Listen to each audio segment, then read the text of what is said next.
ಮಾಜಿ ಸಿಎಂ ಜಗದೀಶ್ ಶೆಟ್ಟರ್ ಮತ್ತೆ ಬಿಜೆಪಿಗೆ, ಕಾಂಗ್ರೆಸ್ಗೆ ಗುಡ್ ಬೈ. ನವದೆಹಲಿ: ಲೋಕಸಭೆ ಚುನಾವಣೆ ಹೊಸ್ತಿಲಿನಲ್ಲಿ ಬಿಜೆಪಿಯ ಆಪರೇಷನ್ ಸಕ್ಸಸ್ ಆಗಿದೆ.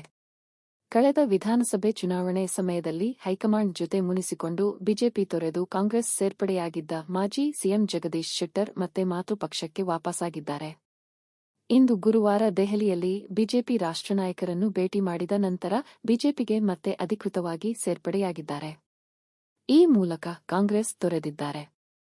ದೆಹಲಿಯಲ್ಲಿ ಸುದ್ದಿಗೋಷ್ಠಿಯಲ್ಲಿ ಮಾಜಿ ಸಿಎಂ ಯಡಿಯೂರಪ್ಪ, ಬಿವೈ ವಿಜಯೇಂದ್ರ ಈ ವಿಷಯ ತಿಳಿಸಿದ್ದಾರೆ. ಪಕ್ಷ ಸೇರ್ಪಡೆಗೂ ಮುನ್ನ ಶೆಟ್ಟರ್ ಅವರು ಮಾಜಿ ಮುಖ್ಯಮಂತ್ರಿ ಬಿಎಸ್ ಯಡಿಯೂರಪ್ಪ, ರಾಜ್ಯಾಧ್ಯಕ್ಷ ಬಿವೈ ವಿಜಯೇಂದ್ರ ಅವರೊಂದಿಗೆ ದೆಹಲಿಯಲ್ಲಿನ ಅಮಿತ್ ಶಾ ನಿವಾಸದಲ್ಲಿ ಅಮಿತ್ ಶಾ ಅವರನ್ನು ಭೇಟಿಯಾಗಿ ಮಾತುಕತೆ ನಡೆಸಿದ್ದರು.